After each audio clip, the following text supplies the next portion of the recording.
नमस्ते। आज म बनाउन जाँदैछु यो मस्यौराको अचार। मस्यौराको अचार बनाउनको लागि यो मस्यौरालाई चाहिँ 1 घण्टा जति भिजाइदिनु होला। पानीमा यसरी मजाले मस्यौरा भिजेपछि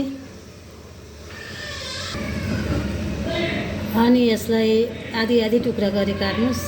यो काटेपछि भित्र नुन मसला मजाले छिर्ने भएर यसलाई चाहिँ काटेर सानो सानो टुक्रा बनाउनुपर्छ।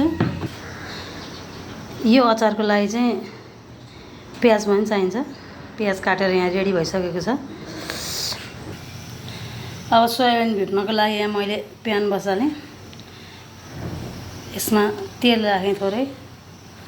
यसलाई चाहिँ मजाले भुटेर रातो हुने गरी भुट्नुपर्छ सोयाबिनलाई, काटेको सोयाबिनलाई। यसमा चाहिँ पानी रहनु हुँदैन। पानी रह्यो भनेदेखि चाहिँ अचार अलि हुन्छ नि, त्यसैले मजाले निचरेर रेडी गर्दैछौँ।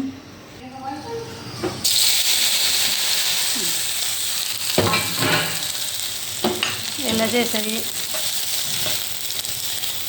मजाले भुट्नुपर्छ तेलमा सोयाबिनलाई।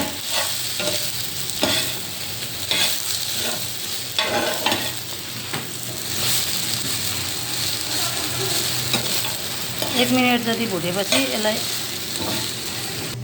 चाहिँ धेरै भुट्नु हुँदैन। ठिक्क भुटेर यतिको बनाएपछि निकालिदिनुपर्छ। अहिले काटेर राखेको प्याजलाई एड गर्दैछु म यहाँ। यसको लागि हरियो खुर्सानी मैले थोरै काट्दैछु, एउटा मात्रै खुर्सानी मसिनो बनाएर।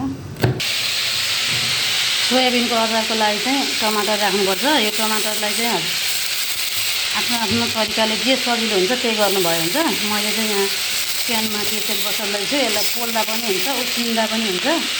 मैले चाहिँ यहाँ प्यानमा त्यसरी पकाउँदैछु टमाटरलाई।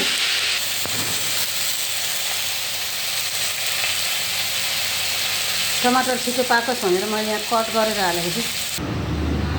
उसिनेको टमाटरलाई राखिसकेँ मैले।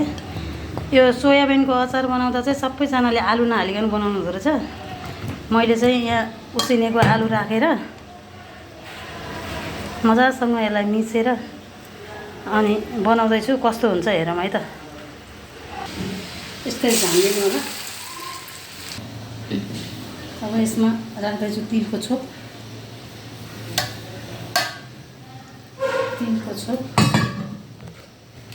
पिरो चाहिँ तपाईँहरूले स्वादअनुसार हाल्न सक्नुहुन्छ। मैले चाहिँ यहाँ एउटा मात्रै खुर्सानी काटेर राखेको हुनाले यहाँ रातो खुर्सानीको धुलो पनि राख्दैछु।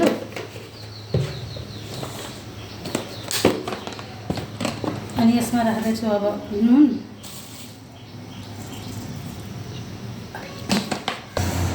हजुरहरूलाई अमिलो कति खानु मन लाग्छ, अमिलो चाहिँ यसरी निचरेर स्वादअनुसारको हाल्नु होला। आफूलाई कतिको खानु मन लाग्छ। मलाई चाहिँ ठिक्क अमिलो भएको मनपर्छ। मिठोसँग यसलाई मिच्दै मोलेर मिठो अचार खाने। यसरी बनेको अचार चाहिँ मैले मेरो छोरीलाई यहाँ चाख्न दिँदैछु। प्रतिक्रिया कस्तो आउँछ हेर्नु होला है त। ल खाऊ त। मिठो पारुको किचनमा बन्यो आज मस्यौराको अचार। हजुर पनि यस्तै अचार बनाएर मिठो बनाएर खानु होला।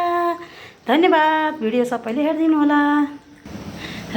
लाइक, सेयर, सब्सक्राइब गरिदिनु होला। सबैलाई धन्यवाद।